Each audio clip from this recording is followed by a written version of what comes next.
Sofa manu malo Yesu Keriso le ao le kalesia.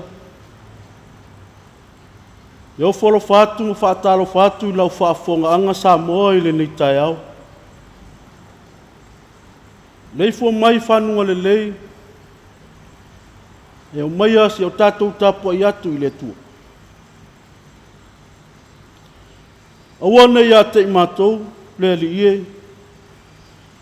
Awana ia te imatou. Ai atui na atu le vi inga i lo suafa. Ono loa lofa ma lo wha mau. Ki o tātou te talo mo le ngang pa ia. Tātou wifo mo te talo i le tu. Le atua mamana e lo mātou tamae whaababau. Le atua mamalu. Le atua sirisiri ese la wafi. Mātou toi poto poto. Molo watu nu o Samoa i le nei tai au. Yo mātou uofu atu la mātou taulanga o le whaafitai. O le whamanu ma le whanetanga i la wafi. Ono loa lofa ma lo whamau. Ai pangale ta mai la ngona lo mātou vai vai. Ma lo mātou ngau i wha le nganga i lumo o la wafi. Ni ala leo lo mātou mua i wala au se i e whio mai e ala i lo wangang pai. Te i tolu ina mai e aia ina o mātou tangata tapua i te totas. Ni o mātou whai ai mea umai le whaasirisiri ina o lo lava vi inga e whababau. O Yesu Keriso lo mātou ali i whaola o mātou wole ma tālu atua. Amen.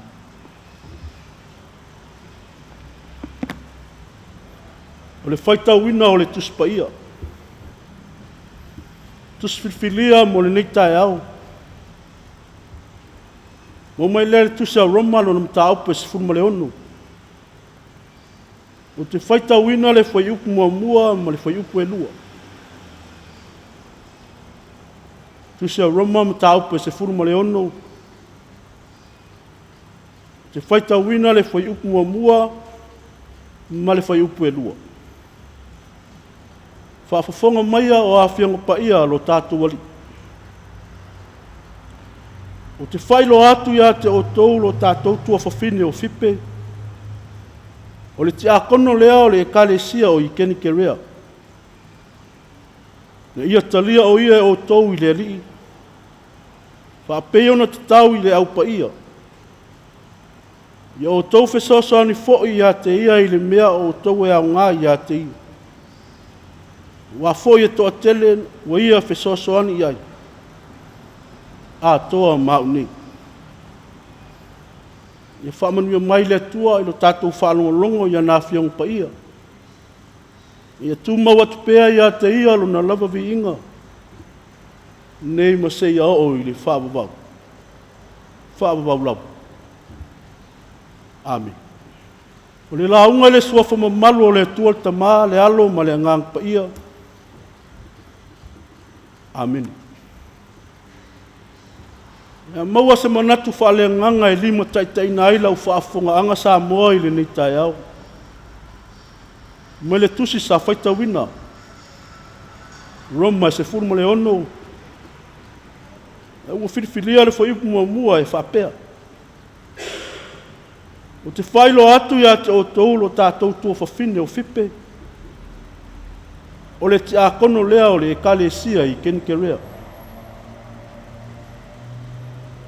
Leau tua ma whauwhaunga o lo whatulanga mai mo le ni tai au.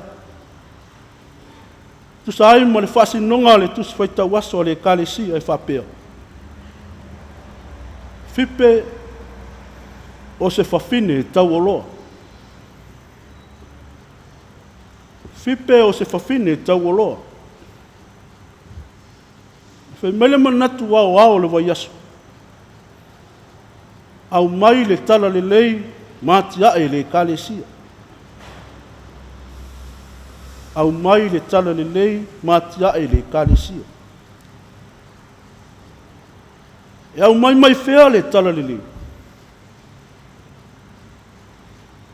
Whape whea o na tātou iloa ina le tala le lei. A o ai e ona ina le tala le lei. O le tala le lei o le tala ia Iesu Keriso. I lona maliu ma lona toe tū manu ma lo mai le oti ma le tunga mau. O le tala o le ola. O le tala na mua i whaasala la wina ma whailo atu e urua i misionare o le tala le lei. O whawhine ia sa o lato wasia le mea sa tuu iai le tino maliu o Iesu. O whawhine sa o lato mua i whailoa ma tau atu i leo so. Le mea o whawhongia sa tupu i lea tai ao seng seng. Pei tai o le whaataua i le nei tai ao. Le itu pao tina ma la lato ngā luenga whai. O lato na whatausi ma le matawhai oi. A wā se manuia o so se whaalapit katonga.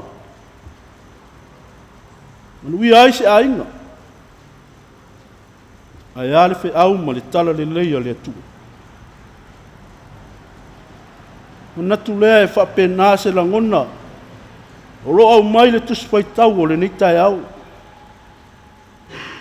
O le tusi whawhetai ma le alofa anga moripo ia o le apostolo Paulo. I tangata kerisiano i Roma. O le nganga whanga e tia o es au lato au whatas. A wā lava le tauma whainga. O le ola tapua ai o tangata o le karesia. Ai mese lava i le tau atu ma le whailo atu. O le tala le leia Iesu Keriso.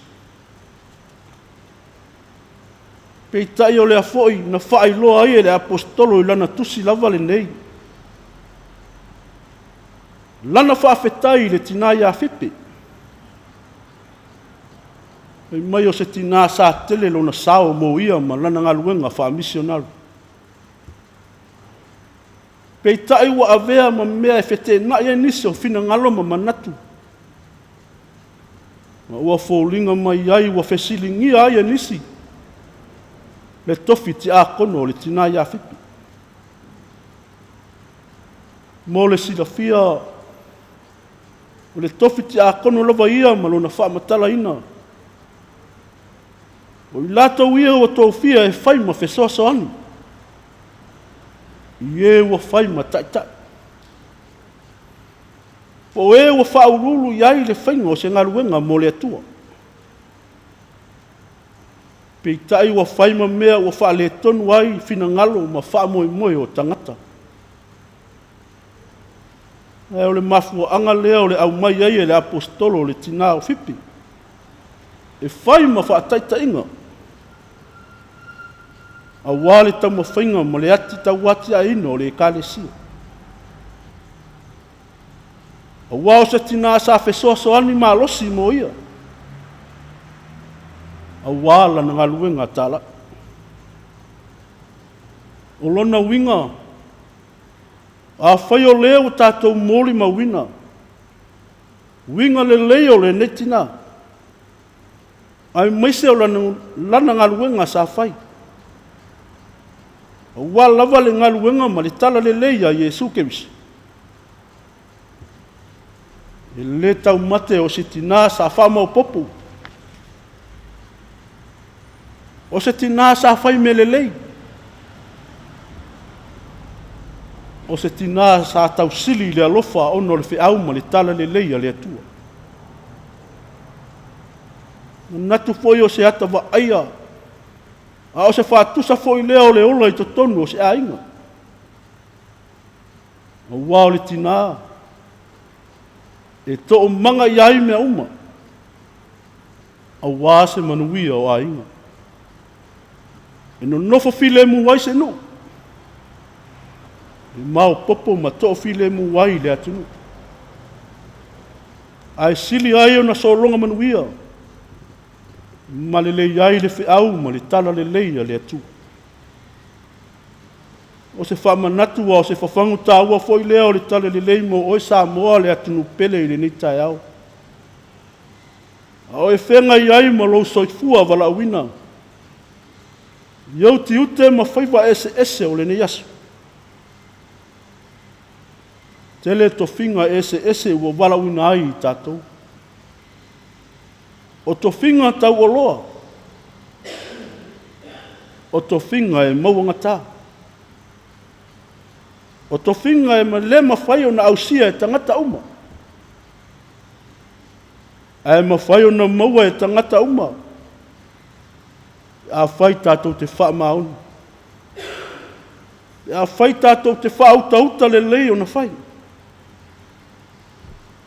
Aua tātou te wha moe ma wha lango so tātou poto po se ata mai. Aia tau lai mea uma.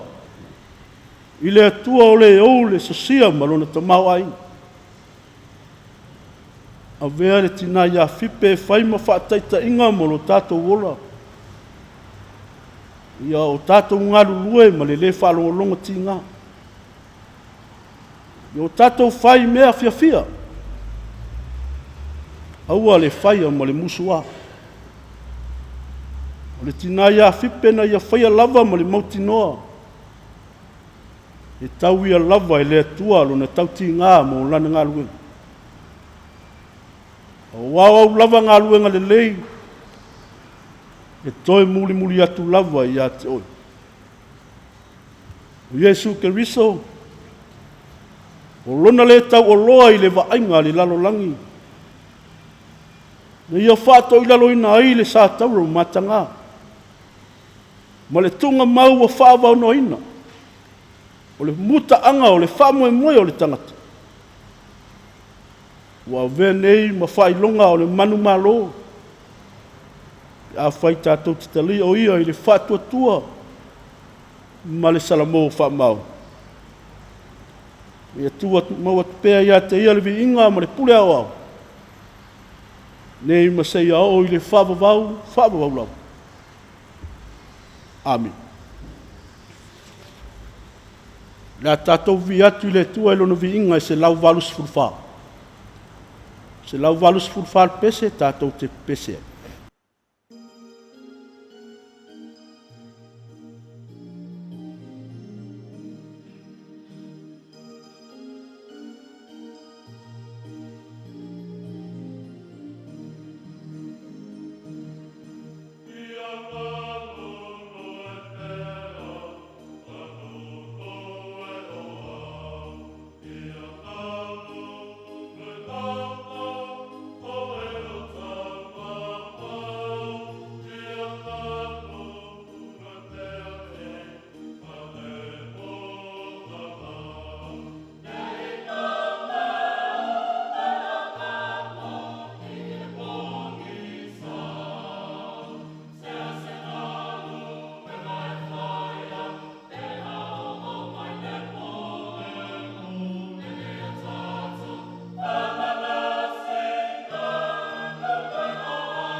O a tātou tālusanga,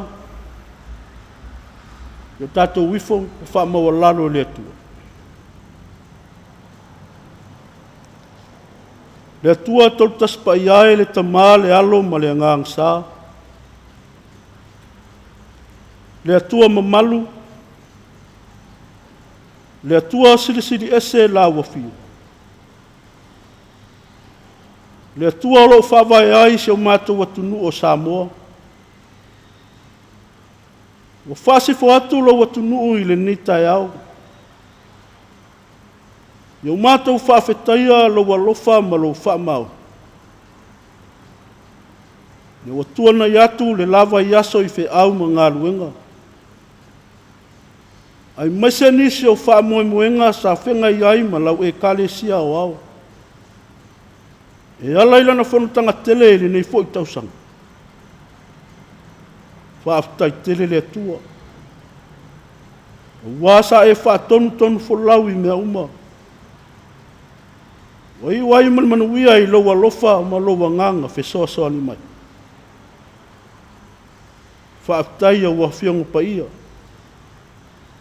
Sa o mātou whaitau ma whaalongo i ai. O le tusi alo i ai upo le ola. Na te au ai, whaatonu ma whaapoto ai lo mātou wola.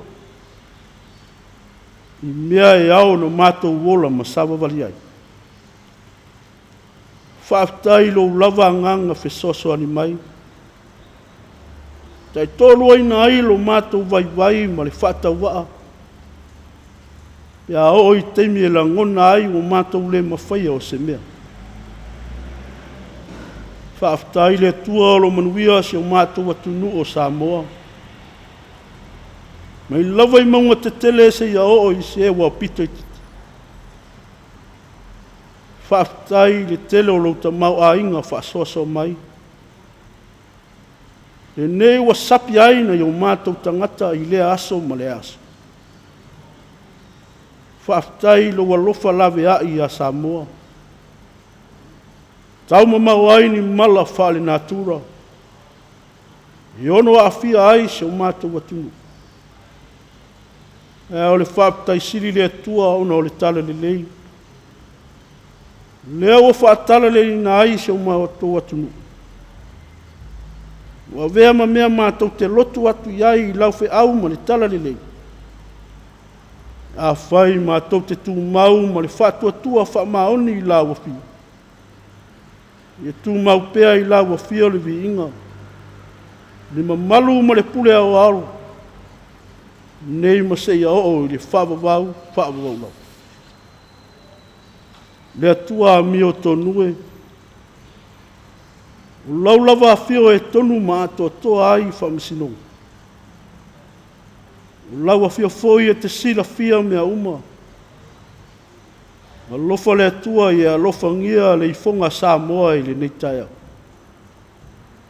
Se ifonga lava e tumu i se ma whale tonu. A lofa ta maa wha maa ngalo Samoa ma lona maa loo tutotas. Ma ngalo na yung mātou taitai. A whai wale a tangia le ami o tonu o la wafio. Ia la tau whai inga whai. Wha ma ngalo taitai o e kālesia uma ke visiano. A whai wale ai se wha maoni i wha tinonga uma. O wā se olonga le lei ma le manuia o lau whi au ma le tala le lei. Wha ma ngalo le lau tele o lo atunu. O la fonga ma whatinonga. Ai maise nisi o amionga wa le whaalia ai fōringa pa ia o la wafio le atu. Whaamule mole, whaamangalo le au te tele o lo atunu. E talo ia o ngale toto pa ia o Yesu ke riso na whaamalingi. Ne ia whaamama ina ai Samoa le atunu peni. Le atu ai, Ie alofangia le tapua inga lo watunu i le nei tai au. E iai whamanuianga la wafio. Whamanuia i taitai whaale malo. Taitai whaale kalesia. Taitai o nuu. Ai mase oe ua avea mamatai e tausia ai.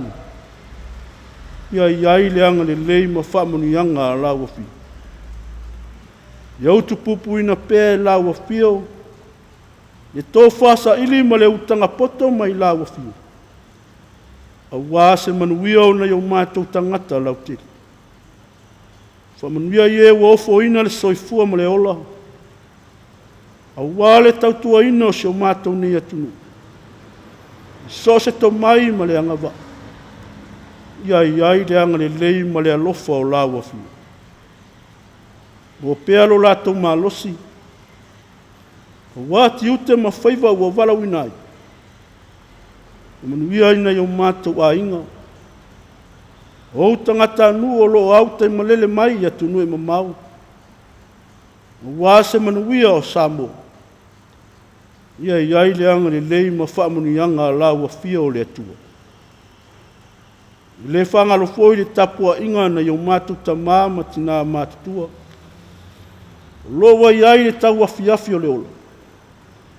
Iai le anga le lei ma le alofa o laua fia. Iau mātou tangata ma a inga. Sa whaimalanga mamau mai atu nui mamau. Ono nisi o fufuanga ma whaamumuenga mo lau e karesi. Talo lava le atua se teimi ato e taliu le uto. Ia whalau lau ala le ea. Tau nuu manuia i a inga o lo tapu ai mai. Fo i pēa le vi inga i lau a fi. Isi ia o mātou te talo. Waiolo iai mo ta ngase. Iai le whaamalo longa o lau a fi. Waiolo fia maua lau sosoan. Iai le alofa lawe a i o oe le tu. Waio fia ngai ma whanua nuanga. Iai le whaamawhanawhana ngasili o lawa fia o le tu. Tātou au ma lawa fia o le tu ai fe au ma ngā luenga o le ne yasu. E iu manui ai me auma. O no loa lofa ma lo wang le lei. O mātou te talo ia. Mātou te ofo ina atu i lawa fia. Whai ai pēa lo fina ngalo ai le o mātou loto. E o le manuia ma le file mu o lawa fia o le tua lo mātou tamā. Le alofa sirisiri e sau Iesu ke riso le li ma le whaola. Ma le māwhtanga māwhanawhana ma oea ngā ngpai. Tu mau mai le ilunga o sama uma ma le lalolangi ato. Nei ma seia o i le whawawau lau. Amen.